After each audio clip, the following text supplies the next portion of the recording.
Muito obrigado, Sr. Presidente. Gostava de cumprimentar os membros do Governo, Sr. Vice-Primeiro-Ministro, Sra. Ministra de Estado das Finanças, Sr. Secretário de Estado Adjunto do Primeiro-Ministro. Sr. Vice-Primeiro-Ministro, atento que estive à sua primeira intervenção e às restantes, às que se lhe seguiram, pode-se dizer que tão solene foi o tom destas suas intervenções quanto grave foi o da sua irrevogável demissão. E confesso que tenho alguma dificuldade em fazer perguntas a uma pessoa que anuncia previamente que estará em exercício de dissimulação se continuar no Governo. É com grande dificuldade que finjo que posso acreditar em alguma coisa daquilo que venho a dizer hoje nesta Comissão, tendo em conta que nos anunciou, há alguns meses atrás, que a continuar em exercício de funções estaria, portanto, de certa forma, a dissimular aquilo que julga ser o melhor para a dissimular a sua verdadeira opinião e a proceder a um exercício de dissimulação. Bem, ainda assim, o confronto político tem o seu valor intrínseco e eu, fingindo acreditar nas suas respostas, estou melhor no papel de ingênuo do que no de demagogo. Senhor Vice-Primeiro-Ministro, os partidos do arco da bancarrota, a que chamou os partidos do arco da governabilidade, os partidos do arco da bancarrota anunciaram-nos este pacto de agressão sobre o povo português, este pacto assinado entre o FMI, o Banco Central Europeu e a União Europeia, como tendo objetivos centrais e alguns instrumentos. É difícil, mais do que com quem dissimula, ainda é mais difícil falar com quem não ouve. Anunciaram-nos os partidos da bancarrota, do arco da bancarrota, alguns objetivos e alguns instrumentos no âmbito deste pacto que assinaram com o FMI, o Banco Central Europeu e a União Europeia. Entre os objetivos, julgo que podemos comparar os objetivos àquilo que estava vertido sob a forma de metas, as metas, nomeadamente o déficit, a contenção da dívida pública e, no essencial, a consolidação das contas públicas. E os instrumentos, ainda que mostrados de forma velada, seriam o controle salarial, portanto, a diminuição do valor dos salários e das pensões, as privatizações de serviços e de empresas, o financiamento à banca privada, o aumento dos custos com o serviço da dívida, entre um conjunto de outros instrumentos que, a pouco e pouco, se foram revelando como os instrumentos para a concretização daqueles tais objetivos. Ora, passa um pouco mais de 2 anos desde a assinatura desse pacto pelos partidos do arco da bancarrota e aquilo que verificamos é que, afinal, os objetivos eram instrumentos de demagogia para justificar os verdadeiros objetivos que eram aqueles que tinham sido apresentados como instrumentos. Porque se um governo como o atual, PSD e CDS, nos vem sucessivamente dizer que o cumprimento corre a bom ritmo, ainda, apesar de algumas insuficiências que até o governo reconhece, mas que há um preenchimento dos requisitos colocados no plano, no pacto de agressão e que é gradual esse cumprimento. E nós verificamos que, para esta altura, na versão inicial do memorando, se não estou em erro, estaria previsto um déficit já de 3%, e o Governo vem agora dizer que acha que é adequado de 4,5%, e talvez a Troika ache que tenha que ser abaixo disso, então, um dos objetivos, o do déficit, está mais do que esfarrapado, porque não só não estamos a cumprir em 2013 o primeiro, o inicialmente previsto, como já, ao longo das sucessivas avaliações, ele tem sido protelado esse objetivo. O da contenção da dívida, igualmente, portanto, a dívida pública continua a crescer e o país continua a estar numa posição de cada vez maior dependência do estrangeiro e de cada vez menor capacidade de dinamização da sua economia. Portanto, aquilo que tinham sido apresentado como objetivos eram, afinal de contas, os pretextos para justificar os reais objetivos. E os reais objetivos, esses sim, têm vindo a ser cumpridos. A diminuição das pensões e dos salários, o desemprego galopante, as privatizações, o financiamento à banca quase sem custos, o aumento do serviço dos custos da dívida, os cortes na educação, na cultura, no Serviço Nacional de Saúde, enfim, o aumento da exploração sobre os trabalhadores portugueses. E, portanto, Sr. Vice-Primeiro-Ministro, neste contexto também lhe pergunto o que é que entende por bem-sucedido. O que é que entende por continuar o trabalho até aqui realizado? É que nos últimos 2 anos o país regrediu 12 anos do ponto de vista dos indicadores económicos. Do ponto de vista do crescimento, do ponto de vista dos salários, do ponto de vista de um conjunto de indicadores económicos, o país encontra-se hoje em níveis semelhantes, em grande medida, aos níveis de 2001. E, portanto, mesmo que se inicie um ciclo de crescimento, que não é real ainda, e chamam a atenção para o facto de aquilo que o Sr. Vice-Primeiro-Ministro chama de tímidas ou frágeis inversões e que a Sra. Deputada Cília Meireles chama de francas melhorias, não passa de uma melhoria em cadeia dos indicadores económicos, nomeadamente do crescimento, porque, tendo em conta o período homólogo, o país está em queda de 2% do ponto de vista do crescimento económico, ou da ausência de crescimento económico no caso. Portanto, continua a recessão, continua a agravar-se essa recessão, tendo em conta os períodos mais largos. Há uma pequena variação em cadeia que indicia um abrandamento pontual, pode até ser pontual, na recessão. E, portanto, tendo em conta estes indicadores, tendo também em conta que acabamos de conhecer os dados da execução orçamental, o déficit do primeiro semestre já se situa em 7,1% e que para cumprir a meta para este ano o Governo teria de conseguir no segundo semestre, teria de conseguir que o déficit não ultrapassasse os 4% para conseguir alcançar a meta. Eu também pergunto ao Sr. Vice-Primeiro-Ministro se isto é ser bem sucedido, mas pergunto mais do que isso. Pergunto se acha que é possível cumprir estas metas, ou pelo menos foi o tom geral da sua intervenção, não me apercebi de haver outra intenção,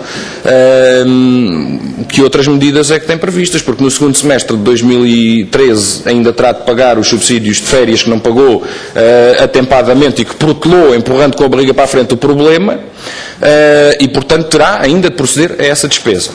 Se teve 7,1% de déficit das administrações públicas no primeiro semestre, como julga ser capaz no segundo semestre ter 4%? Portanto, que outras medidas tem na manga para apresentar, nomeadamente no orçamento, nomeadamente no final agora deste ano e no orçamento de 2014.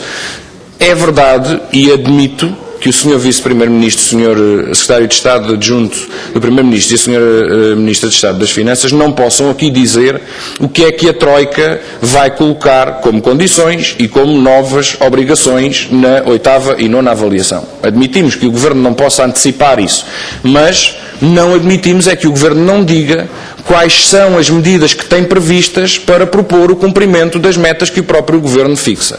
E, portanto, o próprio cumprimento das metas que o Governo fixa é duro, implica alterações ao rumo atual e era justo e é esperado que o Governo, para preparar esta Comissão para a 8ª e 9ª avaliação, nos diga, e diga a esta Comissão, que medidas tem então previstas para propor, nomeadamente no âmbito da 8ª e 9ª avaliação, como contrapartida até para as propostas que apresenta e que aqui nos diz que são até diferentes no que toca, por exemplo, às metas do déficit das da Troika.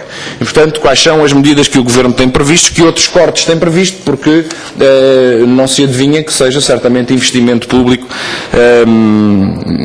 que o Governo preveja aplicar. Por último, Sr.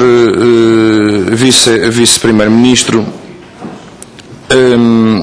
sobre a postura do Governo em torno das decisões do Tribunal Constitucional, bem sei que o Sr. Vice-Primeiro-Ministro não é das vozes mais ácidas contra as decisões do Tribunal Constitucional. Há no Governo vozes bem piores e bem mais abrasivas, utilizando o seu termo, contra as decisões do Tribunal Constitucional e, aliás, até contra as interpretações da Constituição e o que redunda tudo no essencial contra o teor da Constituição. Mas ainda assim, Sr. Vice-Primeiro-Ministro, eu questiono sobre as suas palavras iniciais. É que nas suas palavras iniciais deu-nos a entender, sem falar de alterações ao teor da Constituição e ao seu conteúdo e à sua forma, deu-nos a entender que em momentos como estes de sacrifício da soberania nacional, eu relembro que esse sacrifício da soberania nacional foi cautelado, foi tutelado, foi também chancelado pelo seu partido, que assinou o pacto com a Troika, juntamente com o PS, o PSD, e portanto não é algo com que se tenha confrontado quando chegou ao Governo, mas que nestas alturas é preciso flexibilizar, ou que pode ser necessário flexibilizar, porque os credores podem não compreender o sistema constitucional, apesar do esforço que o Governo faz para que o credor compreenda, disse-nos aqui. Eu gostava apenas de sublinhar que o Sr. Vice-Primeiro-Ministro, apesar de não ser uma das mais ácidas vozes, pelo menos publicamente, contra a Constituição e as decisões do Tribunal Constitucional, veio aqui dizer-nos que está mais disponível para negociar a aplicação da Constituição em Portugal do que para renegociar a dívida nos seus montantes, prazos e juros. E termino mesmo, Sr. Vice-Primeiro-Ministro, fazendo uma referência à segunda intervenção externa que de certa forma vai sendo preparada. Quer marcar a diferença entre um segundo resgate e um programa cautelar. Quer dizer-nos que, do ponto de vista formal, há uma diferença substantiva entre um segundo resgate e um programa cautelar. A questão que lhe coloco é, Sr. Vice-Primeiro-Ministro, do ponto de vista político, do ponto de vista das consequências para a vida das pessoas, do ponto de vista da economia, quais são as diferenças substantivas entre um programa cautelar que contenha o prosseguimento do rumo deste plano de resgate, que é um verdadeiro plano de agressão sobre os portugueses, qual é a diferença? Apesar de ter uma letra diferente, uma letra formal diferente, um continente diferente, se o conteúdo for exatamente o mesmo. E nesse caso, Sr. Vice-Primeiro-Ministro, sublinhamos também que está muito disponível já para vir aqui anunciar-nos, preparar o Parlamento e a Assembleia da República e por essa via também os portugueses para um segundo resgate. Mas não está disponível, novamente, uma vez mais, para emendar a mão, rejeitar o rumo que tem seguido até aqui e que tem provocado o alastramento do desemprego, o aprofundamento da recessão, do déficit, da dívida pública, enfim, sem resolver nenhum problema do país, mas não está disponível para renegociar os termos do pagamento da dívida, os seus montantes, os seus juros e os seus prazos de pagamento. Muito obrigado, Sr. Presidente. Muito obrigado, Sr. Presidente. Tendo em conta que parte da minha intervenção é segunda volta dirigida ao Sr. Vice-Primeiro-Ministro, será difícil fazê-lo na sua ausência. Ainda assim, tendo em conta que o Governo está presente, eu colocarei as questões.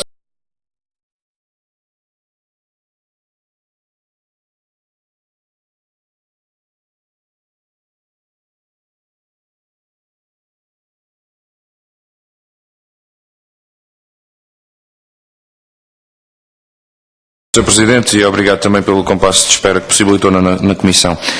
Sr. Vice-Primeiro-Ministro, disse-nos que o arco da bancarrota e o arco da governabilidade são dois arcos distintos. Na verdade, acusou única e exclusivamente o Partido Socialista de pertencer ao arco da bancarrota e colocou o seu partido e o seu parceiro de coligação apenas no arco da governabilidade, desonerando-se assim dessa responsabilidade. Eu relembro, Sr. Vice-Primeiro-Ministro, que o seu parceiro de coligação votou não uma, não duas, mas várias vezes os orçamentos de Estado do Partido Socialista, apoiando as opções principais e os vetores fundamentais daquela política que agora apelidam de catastrofista e de política promotora da bancarrota e que colocou o país numa situação de não poder pagar salários e pensões. Entre parênteses, também lhe digo, Sr. Vice-Primeiro-Ministro, que à semelhança do que fez, na altura, o então Ministro das Finanças, Teixeira dos Santos, fez o Sr. Vice-Primeiro-Ministro acaba de fazer o mesmo exercício de demagogia. Confrontado que estava o país com uma situação de dificuldade orçamental e financeira, dizem-nos que não havia dinheiro para pagar pensões e salários. Ora, sejamos claros, os juros da dívida estavam a vencer, as rendas com parcerias público-privadas e compromissos com parcerias público-privadas estavam a cair nas contas públicas, evidentemente, e nunca questionaram sobre essas rendas e sobre esses compromissos. Ou seja, a primeira coisa que sacrificaram e que utilizaram como autêntico instrumento de terrorismo social sobre os portugueses e de chantagem foi o salário e a pensão. Nunca colocaram a questão em cima da mesa: se não houver intervenção externa, teremos de renegociar o serviço da dívida. Nunca nos colocaram a oportunidade, por exemplo, de, perante essa urgência, renegociar as rendas e os compromissos assumidos com as parcerias público-privadas que atualmente custam o que custam ao Estado português e aos portugueses. Curiosamente, a primeira coisa que utilizaram como chantagem, os salários e as pensões. Esse compromisso é o primeiro a ser triturado pela vossa política e aí, também pela sua assinatura no Pacto de Agressão, o CDS deu a sua chancela a esta política do Partido Socialista, participou nesse assalto ao poder em Portugal. E senhora Ministra, senhor Vice-Primeiro-Ministro, então coloquemos as coisas de outra forma para não parecer que estou a ofender o vosso patriotismo. Então eu não direi que os senhores querem promover o desemprego. Direi antes que querem aumentar os lucros dos grandes patrões. E uma coisa leva à outra, porque sem desemprego os patrões não podem pagar a miséria que querem aos trabalhadores e utilizar o desemprego como chantagem. Então eu não direi que querem privatizar tudo a eito. Direi antes que querem favorecer os lucros dos grandes grupos económicos e que para isso precisam de privatizar os serviços públicos e as grandes empresas. Não direi que querem aumentar ou tornar mais pesada a recessão. Direi apenas que gostam de olhar para os lucros da banca e dos grandes grupos económicos e vê-los predar a economia nacional. Também não direi que gostam de vender a soberania. Direi apenas que gostam de sangrar o nosso país em 21 milhões de euros por dia que vão parar às mãos de alguém. Porque não podemos criar a ideia de que ninguém lucra com esta situação, Sra. Ministra. Porque há quem lucre e muito. Não podemos criar a ideia que esta situação é má para toda a gente. Não. Há grupos económicos, há banqueiros e há países, inclusivamente, que estão a lucrar muito com a situação em que Portugal se encontra. E também há portugueses lá no meio disso. Certamente daqueles que puxam lustre à bandeirinha na lapela e que são muito patriotas com as suas contas no estrangeiro. Mas que lucram com esta situação, lucram, Sra. Ministra. Portanto, é absolutamente esse ato teatral de vir-nos dizer que ninguém quer o desemprego, ninguém quer privatizar, ninguém quer baixar salários e pensões. Diga de outra forma, então. A Sra. Ministra não gosta de ver os baixos salários, gosta de ver os grandes lucros dos acionistas, o que vai dar exatamente ao mesmo. Senhor Vice-Primeiro-Ministro, sobre a minha ortodoxia financeira, eu estava apenas a dar nota, e aliás bem sei que compreendeu, de que tudo isto não passa de uma farsa, de que todos os objetivos que atiram para o ar e alvitram dizendo aos portugueses que são os seus objetivos fundamentais e que o Pacto serve para conter o déficit, ao demonstrar que não está a cumprir, não estou a defender que defenda, Sr. Vice-Primeiro-Ministro, estou apenas a demonstrar que esta política é uma política de bancarrota, é uma política de mentira e que nem aquilo que se propõe cumprir, consegue cumprir. Porque então vejamos, o déficit que era apontado como o dogma fundamental, o déficit das contas públicas, que era apontado como o dogma fundamental e, aliás, o núcleo de todo o Pacto de Agressão e de todo o programa da Troika. Então, não foi cumprido praticamente em nenhuma das avaliações. É só isso que eu estou a dizer. Não estou a exigir que o cumpra. Estou a denunciar que este Governo, nem aquilo em que cristalizou, foi capaz de cumprir. E isso tem trazido sempre mais custos para os trabalhadores portugueses, mais custos para os pensionistas e reformados, e já estamos a adivinhar que sobre os novos... Um Governo que está empenhadíssimo, disse-nos agora o PSD e disse-nos há pouco a Sra. Ministra, empenhadíssimo em combater o desemprego. É o mesmo Governo que em poucos anos apadrinhou a quebra de 25 mil postos de trabalho nas escolas portuguesas. É o mesmo Governo que desprotege os desempregados, que diminui os prazos de subsídio de desemprego, que diminui o seu valor. É o mesmo Governo que participa ativamente na destruição de emprego e que observa uma destruição e uma erosão dos postos de trabalho em Portugal que já atinge, só nos últimos 4 anos, 400 mil postos de trabalho. Enfim, Sr. Vice-Primeiro-Ministro, julgo que a minha ortodoxia financeira ficou esclarecida, bem sei que estava de início, mas para quem nos ouve poderia não estar. Não está em causa que cumpram, está em causa demonstrar que este caminho não cumpre absolutamente nada, a não ser a degradação da qualidade de vida dos portugueses e que isso beneficia sempre alguém, Sra. Ministra. Pode a Sra. Ministra não querer dizê-lo, mas há sempre alguém a lucrar com a desgraça dos portugueses e este Governo, infelizmente, por ser um Governo de traição nacional, está a favorecer os interesses desses que lucram com a desgraça dos portugueses.